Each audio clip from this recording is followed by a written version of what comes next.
O mistério dos OVNIs.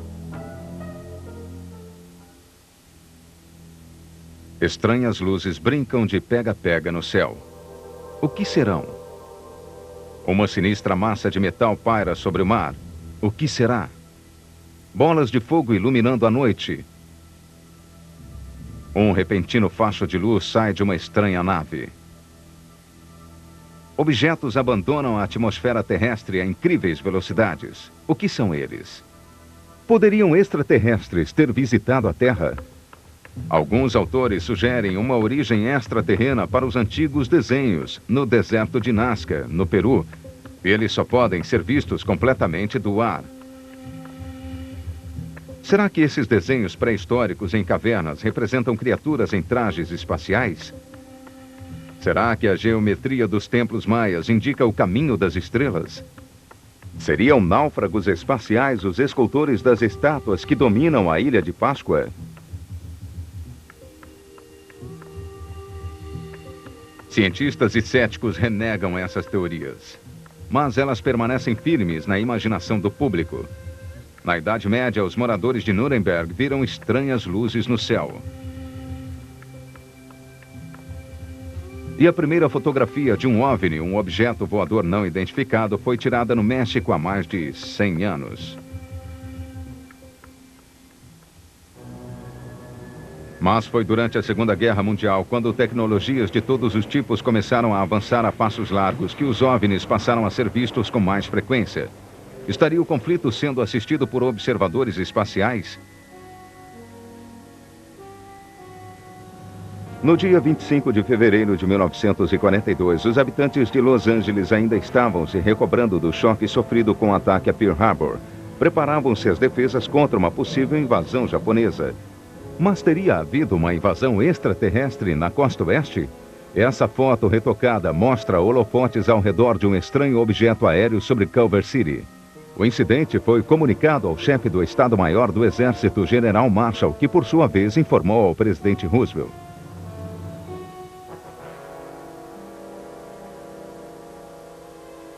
No decorrer da guerra, bombardeiros americanos avistaram estranhas luzes brilhando sobre suas formações enquanto voavam em território inimigo. Seriam os assim chamados caça-full alguma arma secreta alemã? Ou teriam origem extraterrestre?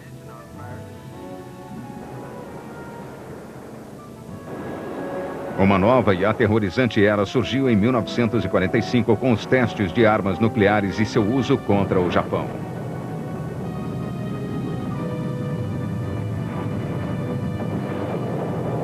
Juntamente com a Guerra Fria, a era nuclear trouxe a possibilidade não só de poder ilimitado, mas também de destruição ilimitada. Poderia isso ter atraído uma civilização alienígena para observar a Terra mais de perto? Surge o piloto civil norte-americano Kenneth Arnold, que em 1947 criou o termo disco voador quando viu uma formação de discos voando nas proximidades do Monte Rainier. Eles ultrapassaram seu pequeno avião a uma velocidade estimada de 2.000 km por hora. Os casos de OVNIs avistados aumentavam. Em julho, o piloto e a tripulação de um DC-3 civil a caminho de Seattle encontraram um outro grupo de discos voadores. O governo preocupava-se com o crescente número de casos de OVNIs avistados por testemunhas aparentemente confiáveis, e isso levou à indicação do tenente-general Nathan Twining como responsável pela preparação de um relatório inicialmente secreto. Twining afirmou: o fenômeno relatado é real e não visionário ou fictício.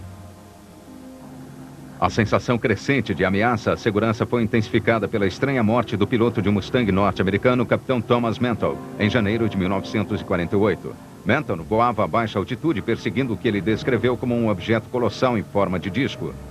Os destroços do seu Mustang foram encontrados espalhados por mais de 2 quilômetros na zona rural de Kentucky. Não faltaram testemunhas no solo. Este filme amador foi feito em Montana em 1950 e desde então tem sido cuidadosamente analisado, mas sem qualquer conclusão. Ele mostra duas naves extraterrestres ou o reflexo do sol incidente sobre dois jatos aguardando pouso num aeroporto próximo?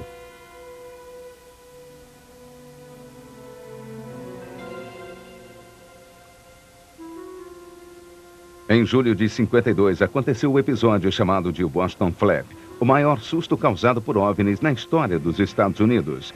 Depois de avistados várias vezes, seguiram-se 24 horas frenéticas em que os OVNIs brincaram de gato e rato com caças norte-americanos. O trajeto dos discos foi captado nas telas de radar e sua velocidade estimada em cerca de 1.600 km por hora. Dezenas de testemunhas viram os discos sobrevoar o Capitólio como se um filme de ficção científica tivesse se tornado realidade. Como era de se esperar, surgiram as falsificações sobre OVNIs. Mas esta foto de um disco voador registrada no Oregon em 1950 nunca foi satisfatoriamente explicada. 1953, base aérea de Luck, uma estação de treinamento no Arizona. O piloto de um dos Thunderjets avistou um OVNI, perseguiu-o a 9.000 metros de altitude e conseguiu captar a imagem. Não houve registro de qualquer outra aeronave militar na área.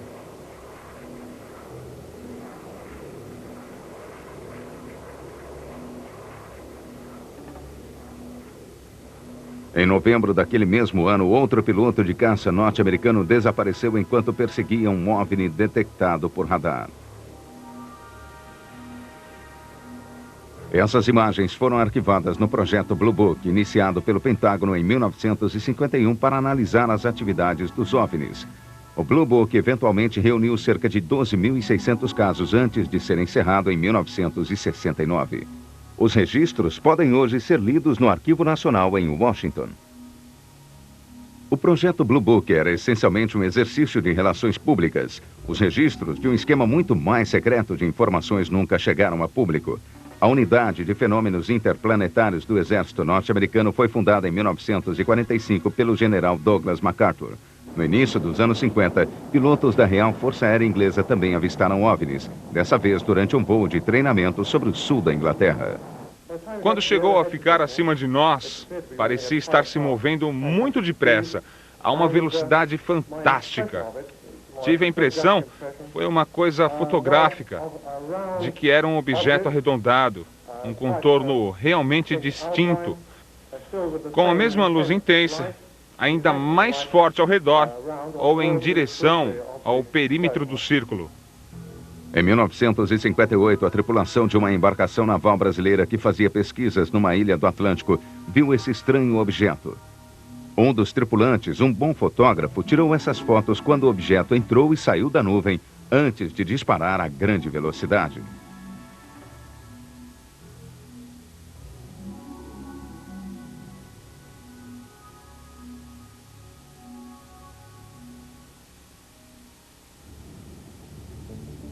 Em janeiro de 76, um Concorde inglês estava sendo filmado enquanto voava a velocidade subsônica. E então algo estranho aconteceu. Uma bola prateada pareceu deslizar, ultrapassando a aeronave e depois saltar para viajar ao seu lado antes de desaparecer como surgira. Veja novamente em câmera lenta. A British Airways considerou o fenômeno resultado de um corpo estranho na lente da câmera.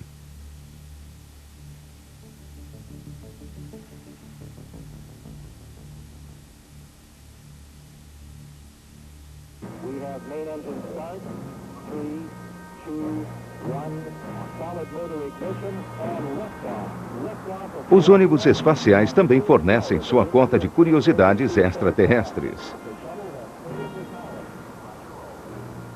O ônibus espacial Discovery, em órbita a 560 quilômetros da superfície da Terra, capturou em filme vários objetos saindo da atmosfera a velocidades fenomenais.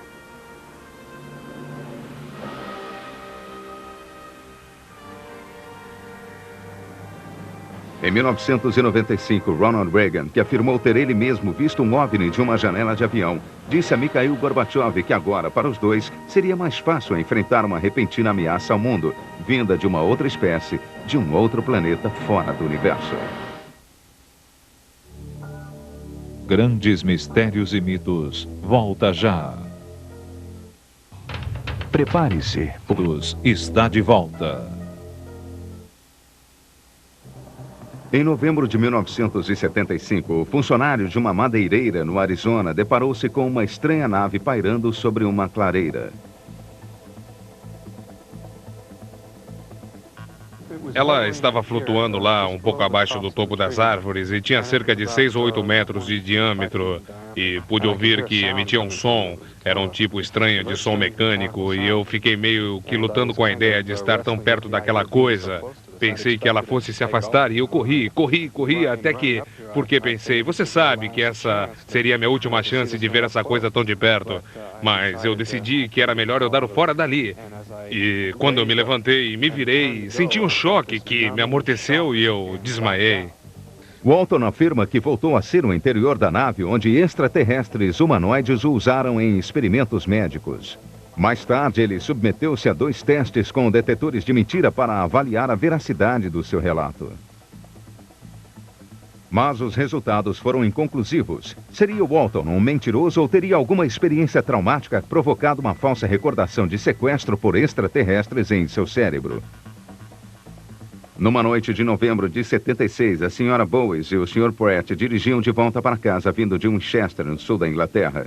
Primeiro, eles perceberam uma brilhante luz alaranjada vista naquela noite por muitas outras pessoas. Depois, os controles do carro enlouqueceram. Estávamos a cerca de 30 ou 40 quilômetros por hora.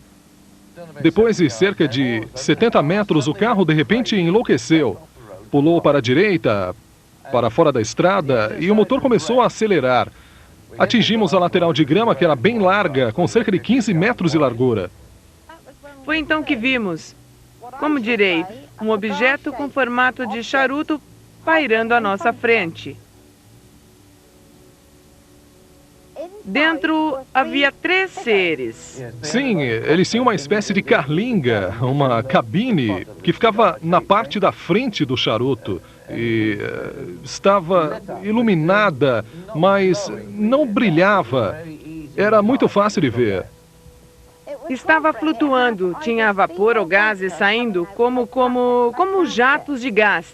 Então vi um dos seres sair daquela coisa, Sim. daquele objeto. Sim. E começou a vir na minha direção. Isso mesmo. E enquanto ele andava na minha direção, ouvi um assovio.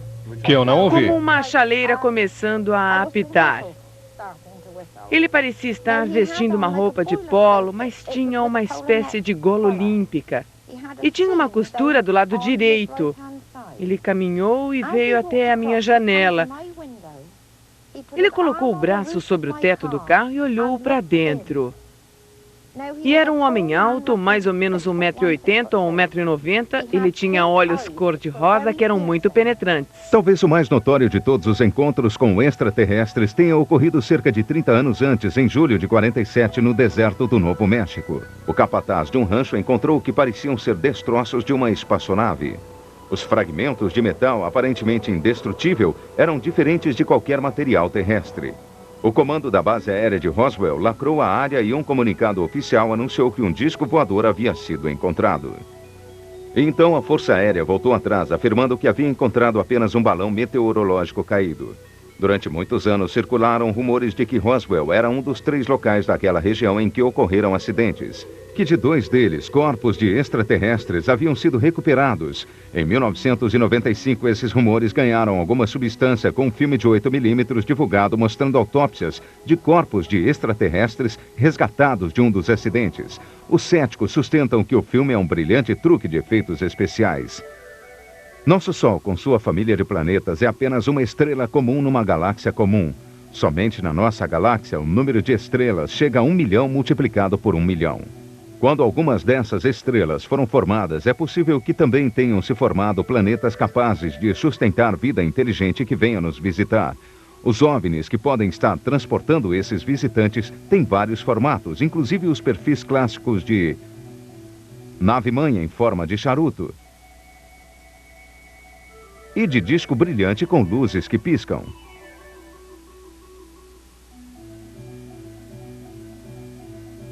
Mas sua suposta passagem pelos nossos céus pode muitas vezes ser explicada por fenômenos físicos.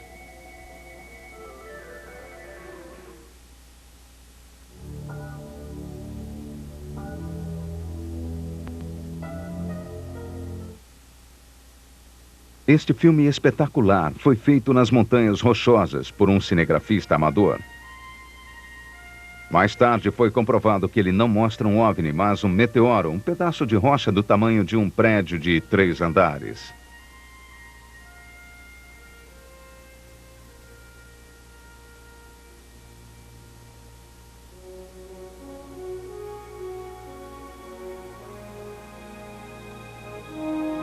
Essa luz brilhante pairando sobre um subúrbio norte-americano não é uma nave alienígena, mas o planeta Vênus. Ele tem sido motivo de confusão até para astronautas experientes, como explica o engenheiro da NASA, James Oberg.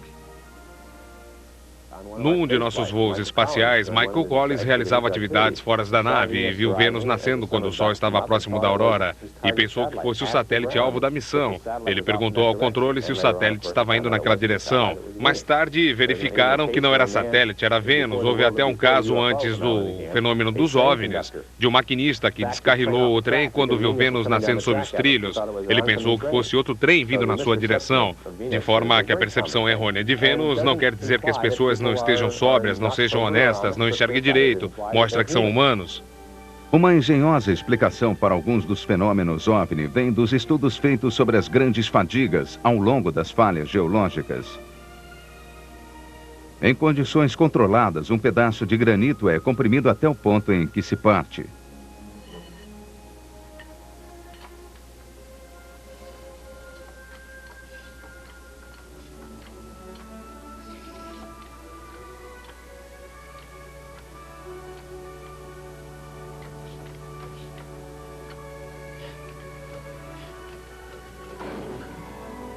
Quando o granito se quebra, ele libera uma frequência de rádio violentamente e uma outra coisa acontece. O filme feito no escuro em câmera lenta mostra a liberação de brilhantes esferas de plasma. Elas consistem em gás quente ionizado sustentado pela frequência de rádio emitida pela rocha ao partir-se. Elas podem ser pequenas numa câmara pressurizada de laboratório, mas seriam muito mais espetaculares, por exemplo, na enorme falha de St. Andreas.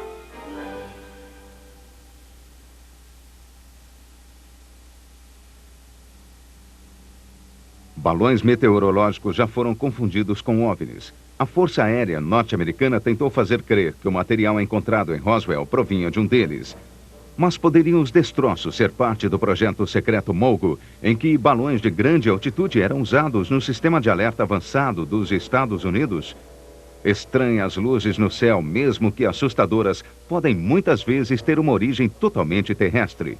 Isto não é um disco voador, mas uma pequena aeronave com luzes que piscam e que, vistas pelo ângulo certo, mostram um slogan de propaganda.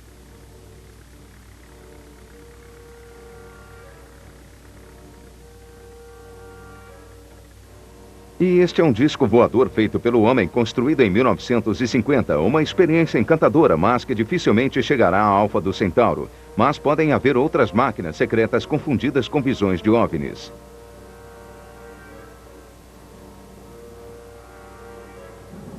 Nos últimos anos, muitas visões de OVNIs coincidiram com os testes dos aviões invisíveis. Seus sistemas de camuflagem anti-radar podem facilmente ser confundidos com OVNIs por olhos não acostumados.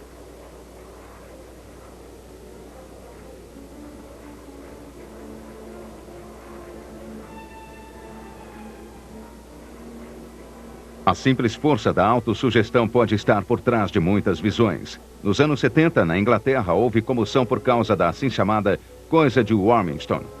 Um OVNI foi fotografado nas proximidades de uma grande base militar na região oeste do país. Ufólogos estavam convencidos de que era genuíno. Na verdade, foi um truque inteligente do governo inglês. Um funcionário público explica.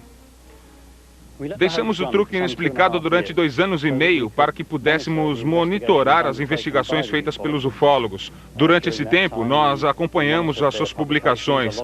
Vários artigos foram escritos sobre os discos.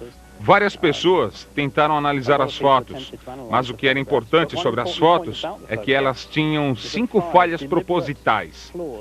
De forma que qualquer pessoa com alguma análise crítica perceberia logo que pelo menos elas não eram o que diziam ser. Eram altamente duvidosas. A primeira pista, e a mais simples, era que a distância entre as luzes da rua eram variadas no que se afirmava ser uma série contínua de imagens. A foto havia sido montada tirando-se imagens de fundo em noites diferentes e sobrepondo a elas a nave extraterrestre. Os ufólogos morderam a isca com anzol, linha e tudo mais. Mas o que são essas coisas registradas por uma equipe de filmagem em 1978 a bordo de um avião na Nova Zelândia?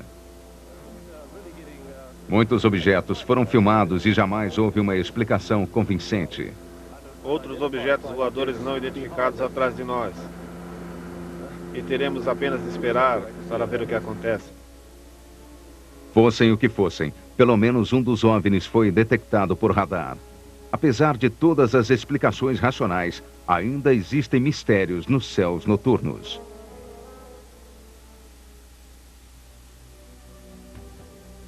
Há uma improbabilidade estatística no que se refere às visões de OVNIs. Se todos os incidentes tivessem crédito, significaria que dezenas de milhares de naves extraterrestres visitam a Terra todos os anos. Se o acidente de Roswell realmente aconteceu, a visita pode ter se tornado permanente sob a guarda da Força Aérea Norte-Americana. Mas não há um fiapo sequer de evidência pública de qualquer um desses incidentes e visitas. Milhares de contatos e sequestros por extraterrestres não geraram sequer um cinzeiro de outro planeta.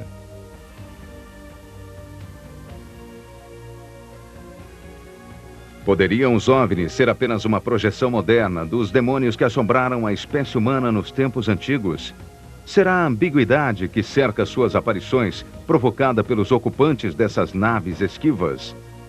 Ou estarão os governos guardando segredos que não querem que o público saiba?